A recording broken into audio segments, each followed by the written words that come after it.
The non Brahmin movement है ना। जैसा कि आप सभी लोग जानते हो कि आपने जो आज तक जितना भी पढ़ा इस चैप्टर में आपने ये पढ़ा, सबसे पहले तो महिलाओं के बारे में, ठीक है।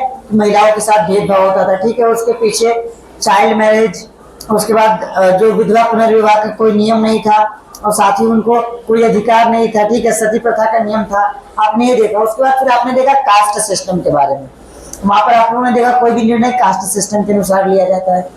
मैंने आप लोग को यूजीसी कानून के बारे में बताया था। हालांकि अब उस कानून को कल ही सरकार ने क्या किया, वापस ले लिया। सुप्रीम कोर्ट ने आदेश दिया कि ये कानून ऐसा है जिससे क्या होगा कि बाद में भविष्य में ये होगा कि झगड़ा हो सकता है इससे रिलेटेड, है ना। तो यूजीसी ने अब सरकार को ये आदेश दिया है, ठीक है। यानी यूजीसी को आदेश दिया है किसने, सुप्रीम कोर्ट ने, कि तुम एक कमिटी बैठाओ और उसके साथ फिर तुमको कानून में बदलाव करके ऐसा कानून आना है जिससे किसी भी जाति की, है ना, जाति के साथ भेदभाव ना हो। साथ ही ओबीसी भी उसमें शामिल था, तो ओबीसी को भी हटाना था, ठीक है। तो अब मार्च में इसका निर्णय लिया जाएगा। मार्च में बैठक के साथ फिर से सुप्रीम कोर्ट में जाया जाएगा कानून बनाने के बाद, ठीक है। तो हम लोग आगे बैठते हैं प्रेजेंट के बाद हम लोग पास्ट में जाते हैं। नन ब्राह्मण मूवमेंट, ठीक है। यानी नन ब्राह्मण मतलब जिसमें ब्राह्मण का प्रभाव खत्म करने या कम करने की बात है और साथ ही निचले वर्ग के लोगों को भी आगे बढ़ाने का मौका दिया जाना, तो इसके लेकर, ठीक है। अब यहाँ पर क्या बताया, the early 20th century the non Brahmin movement started, कि लगभग 20वीं शताब्दी की शुरुआत में इस आंदोलन का शुरुआत हुआ। The initiative come from those non Brahmin caste and that acquired access to the education, wealth and influence. अब ये नन ब्राह्मण लोगों के अलावा क्या था, ऐसे लोग भी आए हैं ना जो नन ब्राह्मण यानी जो ब्राह्मण नहीं थे, ठीक है। उन्होंने क्या किया, एजुकेशन, वेल्थ एंड, इस पर ध्यान दिया, है ना। इन्फ्लुएंस किया एजुकेशन एंड वेल्थ के द्वारा, मतलब एजुकेशन एंड वेल्थ, ठीक है। कि भाई अगर आपको, है ना, सफल होना है, ठीक है, आगे बढ़ना है, जागरूक होना है, शिक्षित होना है, ठीक है, इसके द्वारा आप लोग क्या करिएगा, आगे बढ़िएगा, है ना। मैं यहाँ पर क्या बता रहा है, they argue that the Brahmins were heirs of Aryans. जैसा कि मैंने आपको पहले भी बताया था, इनका मानना था कि जो आर्यन है, आर्यन मतलब कौन, जो आर्य है, ठीक है, वो क्या है, भारत के नहीं, वो इन्वेडर है, यानी विदेशी, है ना, आक्रमणकारी है जो भारत में आया। साथ में who had conquered southern lands from the original inhabitants of the region, the indigenous Dravidian races, they also challenged Brahmanical claims to power। अब यहाँ पर क्या है, उन्होंने जो आर्य थे यानी जो ब्राह्मण थे उनको आर्य कहा है, वो विदेशी उनको कहा है ना। और साथ ही उनको द्रविडियन फैमिली यानी द्रविडियन, आप लोग देखोगे नस्ल के जो लोग दक्षिण में पाया था, ठीक है, जो द्रविड़ लैंग्वेज बोलते हैं। जैसे आप लोग ने क्रिकेटर का नाम सुना होगा, राहुल द्रविड़, है ना, तो भी साउथ से बिलोंग करते हैं ना। तो द्रविड़ एक लैंग्वेज भी, तो वहां के लोगों ने भी इस बात का विरोध किया भाई कि ब्राह्मण का जो प्रभाव है उसको खत्म करना, ठीक है। They also challenge Brahmanical claims to power. साथ में उन्होंने ब्राह्मण व्यवस्था जो थी उनको भी चैलेंज किया, चुनौती दी। ईवी रामास्वामी नायकर इसके सबसे बड़े नेता माने गए, ठीक है। उनके बारे में क्या है, उनको पेरियार भी कहा जाता है ना। अगर आप लोग मान लो नन ब्राह्मण को सबसे जो मेन नेता जिनको माना जा रहा है ना, वो ईवी रामास्वामी नायकर, रामा स्वामी नायकर, ठीक है। इनके बारे में क्या, इनको अलग से पेरियार की भी उपाधि दी गई है, पेरियार, ठीक है। As was called, come from middle class family. Interestingly, he had been ascetic in his early life and had studied Sanskrit scripture carefully. Later, he becomes member of the Congress. Only leave it this match between the found that at least organized by nationalists। अब यहाँ पर क्या बता रहा है कि रामास्वामी नायकर जो थे, ठीक है, ये तो भाई पहली बात है कि एजुकेटेड थे और इन्होंने क्या पढ़ा था, इन्होंने जो संस्कृत, जो भी वेद पुराण, जो भी जिनके बारे में कास्ट के बारे में, सबके बारे में बताया गया ना, अच्छे से जिसमें ज्ञान दिया गया इसके बारे में, ठीक है। तो इन्होंने संस्कृत स्क्रिप्चर्स बहुत अच्छे से स्टडी किया, ठीक है।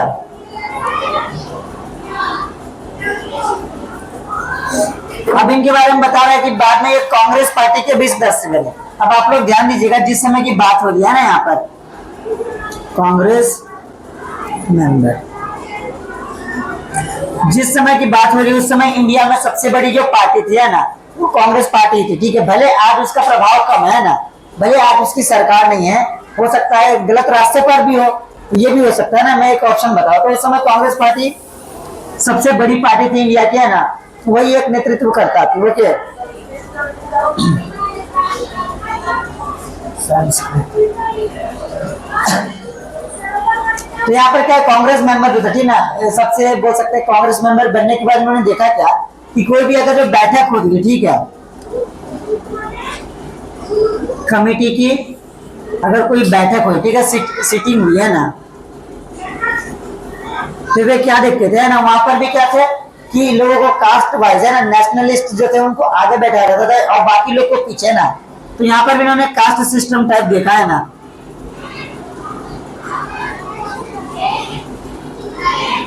ठीक है। यहाँ पर जो सिटिंग हुई थी वहां पर इनको इनके नेशनलिस्ट के अनुसार, मतलब कि इनकी क्या विचारधारा थी उनके अनुसार इनको आगे पीछे बैठाया जाता था, जिस कारण इन्होंने क्या किया, बाद में कांग्रेस पार्टी को उन्होंने छोड़ भी दिया, ठीक है, लीव कांग्रेस।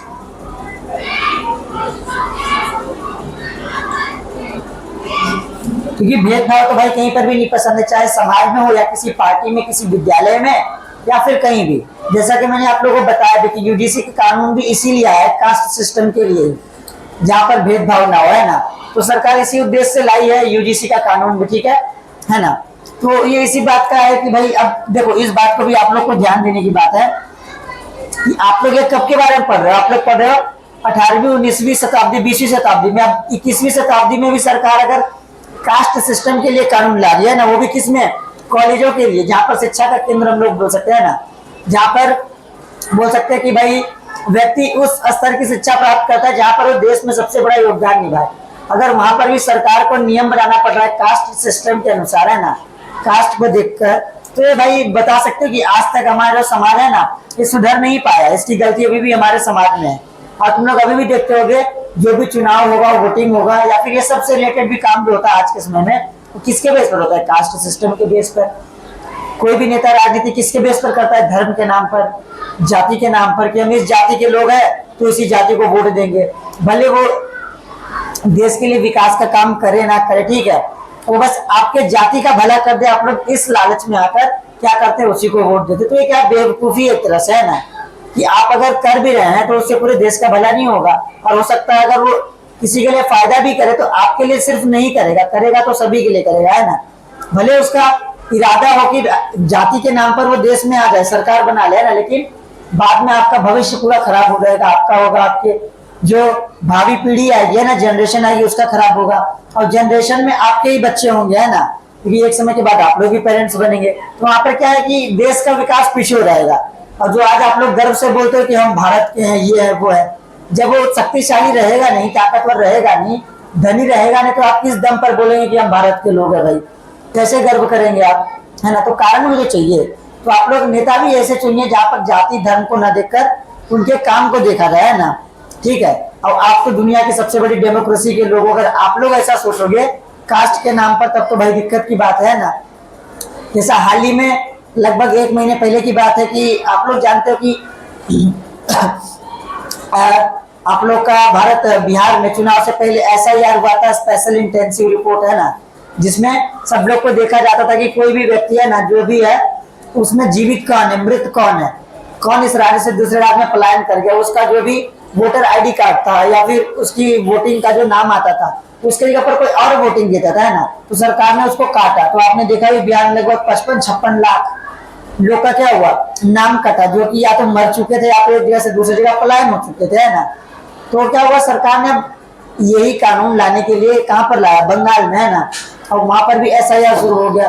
तो किसी पार्टी में उन्होंने छापा भी मारा, तो वहां पर हुआ क्या, जब पुलिस या फिर जो भी होती है ना, CBI जो भी, जो छापा मारती है, उसी समय जो वहां की CM है, CM आप लोग समझते हो गए ना, चीफ मिनिस्टर, यानी जो भी है आप लोग जानते होंगे ना, ममता बनर्जी हालांकि, है ना, तो क्या करती है कि सभी के बीच में जाकर सभी को रुकवा कर एक फाइल लेने आती है, बस फाइल, है ना। हो सकता है उस फाइल में कुछ जरूरी चीज लिखा हो या फिर ऐसा चीज लिखा हो जिससे उनकी राजनीति में क्या हो और छाप खराब पड़े, है ना। तो उसके लिए क्या सरकार ने या फिर लोगों ने भी बहुत बात किया था कि भाई ये तो गलत है, मतलब CBI जैसे बड़े या फिर बड़े बड़े जहाँ पर सरकार छापा मारे, वहां पर कोई भी राजनीतिक व्यक्ति जाकर ऐसे तो काम रोक कर अपना फाइल तो नहीं लेके आ सकता है, क्योंकि तो गलत है भाई। क्योंकि अब जहां पर ऐसा होगा मतलब वहां पर क्या लोकतंत्र अच्छे से नहीं चल रहा है, काम नहीं चल रहा है ना। और ऐसा यार वहां पर भी लाने का कारण माना जा रहा है कि भाई बांग्लादेशी लोग भी वहां पर आए, जैसे अमेरिका में आप लोग सुनते हो गए ना, जो डोनाल्ड ट्रंप है वो क्या करता है, वो अब बाहरी लोगों को ना, जो विदेशी लोग है यानी जो भी अमेरिका में जाते हैं काम करने के लिए रहने के लिए, उनको आने से मना करता है। क्यों? या फिर रोकता है। क्यों रोकता है? क्योंकि वो चाहता है कि जो वहां का नौकरी, वहां की जो नौकरी है ना, वहां के लोगों को मिले, दूसरे लोगों को नहीं मिले है ना, रोजगार दूसरे लोगों को नहीं मिले है ना। और सच्चाई भी है भाई कि अगर दूसरे देश से वहां पर ज्यादा लोग जाएंगे तो वहां के लोगों को रोजगार कम मिलेगा, क्योंकि अब वहां पर जो जाएंगे काबिल लोग ही जाएंगे, तो जो सामान्य लोग रहेंगे अमेरिका के नागरिक उनको नहीं मिलेगा नौकरी, है ना। वैसा बंगाल में भी है कि अगर बांग्लादेशी लोग जो कि दूसरे देश के, अगर वो बंगाल में आ जाए तो जो बंगाली लोग है उनका पहले क्षेत्र तो बोल सकते हैं, क्षेत्र तो भाई उनका कवर हो जाएगा, लोग ले लेंगे है ना। फिर बाद में अगर कोई सरकारी नौकरी आएगा तो सीट तो लिमिटेड होता है नौकरी के लिए। अब वहां पर जब बांग्लादेशी लोग भी जब नौकरी एग्जाम के लिए एग्जाम देंगे, नौकरी के एग्जाम में है ना, अगर वो पास हो गए तो हो सकता है तुम आ सकते थे वहां पर है ना, लेकिन कोई और आ गया जो कि बांग्लादेश जो इस देश का है भी नहीं, तो यहाँ पर क्या होगा, वहां के लोगों का अधिकार छिन जाएगा है ना। तो इसलिए क्या है, विदेशी लोगों को भारत में लाना या फिर बांग्लादेशी लोगों को भारत में लाने में क्या आता है, गलत माना जाता है ना। और साथ में लोग राजनीति में भी एक गलत काम कैसे कर सकते हैं कि अगर वो इंडियन नहीं है, भारतीय नहीं है ना, और वो लोग वोट दे दिए, तो जबकि वो भारतीय नहीं है फिर भी अगर वो वोट दे रहे हैं, मतलब क्या है कि एक्स्ट्रा वोट पड़ रहा है, तो कोई भी पार्टी वहां पर जो कि जीत नहीं रही थी है ना, वो जीत सकती है झूठे वोट के बेस पर है ना। तो ये क्या है, सब गलत चीज है ना कि अगर दूसरे देश से हमारे देश में कोई आता है ना, वो भी घुसपैठिया मतलब जो यहाँ का ना नागरिक है और छुप छुपा कर आया है, बच कर आया है, ठीक है, कि यहाँ पर रह सके। ऐसी बात नहीं, उसका भी जीवन है, अलग बात है, लेकिन वो वहां पर दूसरे के अधिकारों को छीन रहा है ना, तो इसलिए गड़बड़ की बात है, ठीक है। तो कास्ट सिस्टम तो अभी भी सोसाइटी में कहीं ना कहीं मिला हुआ है। आगे यहाँ पर क्या है, Periyar was outspoken critic Hindu scriptures specially the courts of Manu. अब ये क्या बोलते हैं, ये भाई है तो हिंदू है ना, बट ये क्या करते हैं, बुराई भी करते, किनकी, क्रिटिक हिंदू स्क्रिप्चर्स, यानी भारत में जो भी सांस्कृतिक, जो भी आप लोग बोल सकते हैं ना, जो कि कास्ट सिस्टम या फिर वर्ण व्यवस्था को बढ़ावा देते हैं, उनकी ये बुराई करते हैं, जो कि सही भी है कि बुरा लक है भी है ना, क्योंकि उस समय क्या था वो अलग चीज है, प्राचीन काल में, मध्य काल में और आधुनिक काल में क्या हुआ, इसका जो प्रभाव था लोगों को कहीं ना कहीं अधिकार में और साथ में उनके व्यवहार में क्या हुआ, बदलाव लाया, जो कि आप लोग ने पीछे पढ़ा भी है। This assertion did not go unchallenged. The forceful speeches, writings and movements of lower caste leaders did lead the rethinking the and some self-criticism among upper caste nationalists. अब यहाँ पर क्या है कि जब जो निचले वर्ग के लोग थे उन्होंने जब भाषण देना या कोई भी कुछ लेख लिखना शुरू किया जाति के नाम पर है ना, कि इस तरह से भेदभाव हो रहा है, तो वहां पर जो ऊंचे वर्ग के लोग थे उनको भी लगा कि यार कहीं ना कहीं तो गड़बड़ हो रहा है ना। जैसे कि मैंने आपको बताया था कि उस समय किसके साथ भेदभाव हो रहा था, छोटे वर्ग के जो बैकवर्ड क्लास के थे, लेकिन आज जो यूजीसी ने कानून बनाया था, जो कि हालांकि अब तो कैंसिल कर दिया गया, लेकिन उसमें किसका नुकसान हुआ था, ऊंचे वर्ग का, जो जनरल कैटेगरी के थे है ना। तो आज जनरल कैटेगरी ने क्या किया, मांग किया कि भाई गलत है, तुम बैकवर्ड क्लास को बचाने के लिए तुम जनरल क्लास के साथ तो भेदभाव नहीं ना कर सकते हो, और तुम छूट दे दिए हो बैकवर्ड क्लास को इतना कि वो फंसा देगा किसी भी जनरल क्लास के व्यक्ति को, जनरल व्यक्ति को है ना। तो सरकार ने यहाँ पर क्या किया, रोक लगा दिया है ना।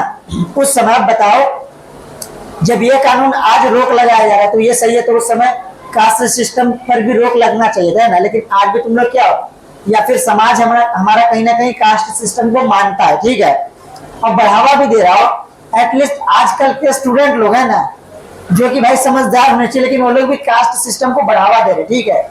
हालांकि इसका कुछ पॉजिटिव इम्पैक्ट नहीं पड़ता आप पर, ठीक है, ये इसका कोई फायदा नहीं हुआ।